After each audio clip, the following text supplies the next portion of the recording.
So carrying on with our rifle barrel here, we're going to start adding in some of the detail around the front of the barrel now, and also down through the rifling. So you can see here we built our rifle barrel before and we put all of the barrel in, so that was good, that worked for us. And what I'm now going to do is add in a couple of simple cylinders, and we're going to go from this point here. Do I want a cylinder? Actually, I'll tell you what, we'll do a tube because that'll work better, won't it? So let's create a tube there, and then outer, give it a little bit of height as well. We're going to need to move that all the way along to the front. There we go, and we can start to work on this now. So pull up my materials editor, add that just grayscale material onto there.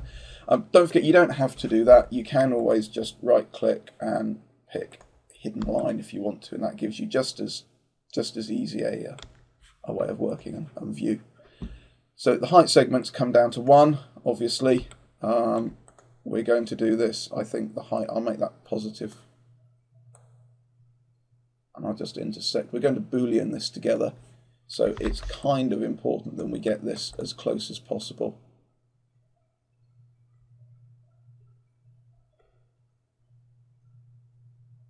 There we go, that'll do me. And my height, I'll possibly bring that back down just slightly further. I'm going to right click and convert that to an editable polygon. And then with our selection, I want to select just these faces here. So what I'll do is I'll say ignore backface culling. And up over here on my rectangular selection tool, I'll change that down to be the last one, which is the paint selection. And all I'll do with that is I'll just drag and click around. Now, unfortunately, I'm going to shot myself in the foot there a little bit because we've selected too many. So let's just zoom in a little bit, keeping finger on control. Just very gently make sure that we've got only the right one selected, which we have. That's good. And what I'll do here is I'm just going to use, now let me see. Actually, you know what? I think I'm going to do this slightly differently. Let's go to Edge Tool. So we've now got, we've now got all the edges selected in here. And I'm going to use Connect.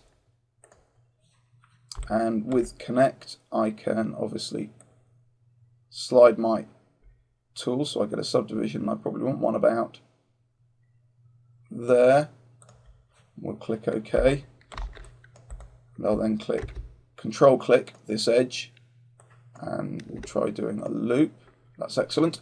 If I now keep my finger on the Shift key and go to select polygon, I now select all of the polygons in there, which then gives me the option to extrude them, not to 10 centimeters obviously, but extrude them just out a little bit further. And that just gives us the edge on that barrel that we're looking for. So that's really good. And what I'm now going to do is I'm now going to select a whole bunch of these edges, this one, this one, this one, and that one. And we're going to select our edge loop on each one of those, and we're going to add a little bit of a chamfer in. And because I don't necessarily want the chamfer to be massive, we just want that. That's perfect. It's exactly what we're looking for here. Now, of course, before you started this and you made it an editable polygon, you could have put more edges in there, so that's something to watch out for. I think I can probably compensate that quite handsomely. Yes, we can. Now, you notice as well that if I just turn this to smooth and highlights, I've put my iterations on here to smooth that off, just to make it look a little bit nicer. But of course, we're getting a rounding at the back here. So let's just isolate selected on that, and you can see what's happening is these back faces are rounding off. So I don't want that. What I'm going to do is come into polygon mode, and again, using my selection, I'm going to select, we zoom right into that, I'm going to select all of these, on the back face. And because we know the way that smoothing works, because you deleted those back faces, there we go, we've got a nice smooth edge here. The other way I could have done that is if I've taken this as a loop and selected just the edges in there, I could have creased these off and then done exactly the same, loop all of those inside edges. If we look at that there, and you can see what's going to happen as I crease this off. We end up with a very hard mechanical edge on that, whilst retaining our smooth edges on the front. So that works quite well. I'll now exit my isolation mode. That's given us our detail at the front of the barrel. So we'll make sure that intersects a little bit further there. There we go. And the other thing I want to do is to add a little bit of chamfering just on this section here. So bring up our F4 again, we'll select our barrel, take an edge, and we'll see what happens when we loop. And in this instance, not very much. Okay, so let's select another edge up here and loop again. Okay, this is going to be painful, so we'll select every single edge. Unfortunately, we're going to have to do this by hand, which is not what I wanted to do. If you can automate this process as much as possible, then I would really suggest that you try and do that. But Max tends to have a few problems with selecting edge loops, which are generally not very helpful. Okay, so we've got that. So now what I'm going to do is open up my chamfer, and we'll chamfer once. We'll apply a second chamfer, and what the second chamfer does is give us just a nice little bit of it just smooths off. You can see there that edge. If we take off our F4, you can see that happening there. And if I select all the polygons in that model and smooth those off, you can see that what we've got is a nice smooth front end to our barrel. And that's exactly what we're looking for here.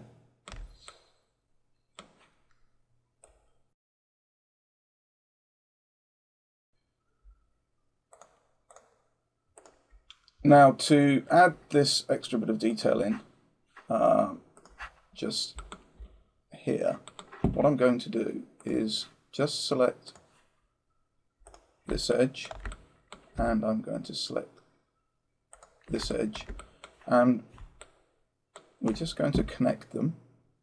So we'll come down to our connect tool, and we'll connect them twice, and we'll pinch them together. And if I come back to my 4 views, I can slide them into place and maybe unpinch them a little bit more and then slide them back down again. There we go. Okay, and what I can do with this is very simply and quite cheatily just extrude. Oh, make sure we've got polygon selected, obviously. Just extrude this back by the local normal ever so slightly. Click OK. If I come into my full view here, what I can also do is then just scale that in slightly. There we go. And that just adds an extra little bit of detail in there. Now if we wanted to, we could possibly, but I don't know what effect it's going to give, just put a little bit of a chamfer on there. So let's have a look at the effect we're going to get with that. And yeah, okay. Yeah, we'll go with that. We'll take that chamfer. Maybe make it slightly smaller so it's less obvious. There we go. And then obviously do one on the inside as well. Chamfer that. Make that maybe slightly bigger. Click OK. And then you've obviously got the option to do that on the opposite side as well. So again, we'll just pick that edge and that edge. And the reason why I didn't do this on both sides at the same time is exactly this. If you look, that's in a completely different position as to that one. So what I'll have to do is I'll have to slide this up so that it fits over the top of there. I think that's probably about it. Again, this is no exact science. I'm not pretending that it is or that it should be either. There we go. Come back, use our settings here, and of course we get the same extrude back because we're using the settings that we had before. Pick edge, and certainly on the inside edge I can take the same chamfer that I had before, which is that edge and that edge. Chamfer them in the same way, and then pick the two outside edges, chamfer them and just decrease that slightly. And there we go. There's our extra bit of detail. Of course, one thing you have to remember is just to take that polygon and of course to just slide it in slightly so you're not making a complete balls of that section. And there we go. That's the main part of the barrel. In the next section, we'll start to look at how we build the flashing over the top here.